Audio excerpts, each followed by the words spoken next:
قومی سلامتی کونسل کے جان کربی نے وی او اے کو بتایا کہ امریکی قیادت کا مظاہرہ کئی خطوں میں کیا گیا ہے، اور میں توقع کروں گا کہ ان کی مدت صدارت کے آخری سال میں ہم ایکسیلریٹر پر اپنا پاؤں رکھیں اور ان تمام تبدیلیوں کو مزید آگے بڑھاتے جائیں۔ لیکن مشرق وسطی کے اپنے قریبی اتحادی کے لیے امریکی حمایت اب سوالات کی زد میں ہے۔ جب حماس نے اسرائیلی ناکہ بندی توڑ دی اور اکتوبر میں مہلک حملے کیے تو امریکہ کی طرف سے دہشت گرد قرار دی گئی تنظیم کے خلاف اسرائیل کے جوابی حملوں میں غزہ کی پٹی میں بڑے پیمانے پر شہری ہلاکتیں ہوئی ہیں۔ عرب دنیا میں غم و غصہ پیدا کرنا اور خطے کے استحکام کے لیے خطرہ، خاص طور پر اگر حزب اللہ جیسے ایرانی پراکسی جنگ میں شامل ہو جائیں۔ غزہ نے واشنگٹن کے مشرق وسطی پر توجہ کم کرنے اور ایشیا پر مرکوز کرنے کے مقصد کو مزید کھوکھلا کر دیا ہے۔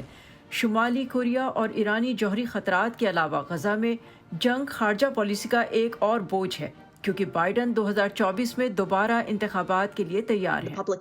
عوام واضح طور پر ایک ایکٹیوسٹ کے طور پر چلائی جانے والی خارجہ پالیسی سے تھک چکے ہیں، تو میں سمجھتی ہوں کہ ہم جو کچھ دیکھ رہے ہیں وہ یہ ہے کہ امریکہ اس وقت ان تمام مختلف خارجہ پالیسی ایجنڈوں کے لیے حمایت جاری رکھے ہوئے ہے۔ یہ آگے جا کر مشکل سے مشکل تر ہوتا جائے گا اور پالیسی سازوں کو اگلے 1 یا 2 سال میں اس میں سے چیزوں کا انتخاب کرنا ہوگا۔ اگرچہ ووٹوں کا فیصلہ عام طور پر خارجہ پالیسی کی بنیاد پر نہیں کیا جاتا، یوکرین اور اسرائیل کے لیے بائیڈن کی حمایت اور یورپ یا مشرق وسطی میں ایک اور جنگ میں گھسیٹے جانے کا خطرہ بہت سے امریکیوں کو پریشان کر رہا ہے، خاص طور پر ان کے ممکنہ حریف کے طور پر ریپبلکن فرنٹ رنر سابق صدر ڈونلڈ ٹرمپ یہ دعویٰ کر رہے ہیں کہ ان کی تنہائی پسند امریکہ فرسٹ خارجہ پالیسی نے ملک کو محفوظ اور خوشحال رکھا جب وہ صدر تھے۔ پیٹسی وڈاسکوارا کے ساتھ سپاشا Khan, voice of America. Biden انتظامیہ کی اسرائیل کے لیے حمایت پر جو لوگ فلسطینی شہریوں کی ہلاکت پر سراپا احتجاج ہیں اور فوری جنگ بندی کا مطالبہ کر رہے ہیں، ان میں امریکی محکمہ خارجہ کے عملے کے اراکین بھی شامل ہیں۔ حالیہ کچھ ہفتوں میں صدر جو بائیڈن اسرائیلی وزیر اعظم بنجمن نیتن یاہو پر زور دیتے آ رہے ہیں کہ انہیں اپنی سمت تبدیل کرنے کی ضرورت ہے، ورنہ عالمی برادری میں اسرائیل اپنی حمایت کھو سکتا ہے۔ امریکہ کئی دہائیوں سے اسرائیل اور فلسطینیوں کے درمیان زمین، مذہبی مقامات کے کنٹرول اور خود مختاری کے تنازع میں ثالثی کی کوشش کر رہا ہے۔ 1993 میں وائٹ ہاؤس میں ایک پر امید لمحہ پیدا ہوا جب اسرائیلی وزیر اعظم یtzhak رابن اور فلسطین لبریشن آرگنائزیشن کے مذاکرات کار محمود عباس نے خود مختار حکومت کے اعلامیے پر دستخط کیے، جسے اوزلو معاہدہ کہا جاتا ہے۔ امریکہ کے سابق assistant secretary of defence Lawrence Korb اس معاہدے پر دستخط کے عینی شاہد ہیں۔ ان کے مطابق امن بہت قریب دکھائی دے رہا تھا، مگر فلسطینیوں نے معاہدے کی خلاف ورزی کر دی۔ آج کل سینٹر فار امریکن پروگریس کے ساتھ بطور سینئر تجزیہ کار منسلک لارنس کورب نے وائس آف امریکہ کو بتایا کہ وہ اب بھی 2 ریاستی حل پر یقین رکھتے ہیں، لیکن فلسطینی قیادت نہیں ہونی چاہیے۔ فلسطینیوں کو اپنے معاملات درست کرنا ہوں گے۔ ان کے لیڈر محمود عباس حالات سے کٹے ہوئے ہیں، وہ بہت ضعیف ہیں، وہ مؤثر نہیں ہو سکتے۔ انہیں کوئی نیا رہنما ڈھونڈنا ہوگا۔ اگر اس خوفناک صورتحال میں ایک علیحدہ فلسطینی ریاست حاصل کی جا سکے تو یہ واقعی ایک اہم کامیابی ہوگی اور اس خطے میں استحکام برقرار رکھنا بہت آسان ہو جائے گا۔ ایرن ڈیوڈ ملر مشرق وسطی میں قیام امن کے لیے بات چیت کی کوشش کرانے والی مذاکراتی ٹیمز کے رکن کے طور پر کئی دہائیوں تک ریپبلکن اور ڈیموکریٹک حکومتوں کے لیے کام کر چکے ہیں۔ وہ خاص طور سے صدر بائیڈن کے دور صدارت میں امریکہ اسرائیل تعلقات میں تبدیلی سے زیادہ تسلسل دیکھ رہے ہیں۔ دور جدید کے امریکی صدور میں سے صرف جو بائیڈن خود کو باقاعدہ طور پر اسرائیلی کہانی کا حصہ سمجھتے ہیں۔ اسرائیلی وزرائے اعظم اور دیگر رہنماؤں کے ساتھ ان کے تعلقات کئی دہائیوں پرانے ہیں۔ جب یہ بحران شروع ہوا تو انہوں نے جنگ پر اصرار کیا۔ امریکہ کی طرف سے دہشت گرد قرار دی گئی حماس نے 7 اکتوبر کو حملہ کیا، جس میں 1200 اسرائیلیوں کو ہلاک کیا گیا اور 200 سے زیادہ کو یرغمال بنایا گیا۔ تو اس کے چند ہی روز بعد صدر بائیڈن نے اسرائیلی وزیر اعظم بنیامن نیتن یاہو کو گلے لگایا۔ وہ بارہا کہہ چکے ہیں کہ امریکہ اسرائیل کی ہر وقت حمایت کرے گا،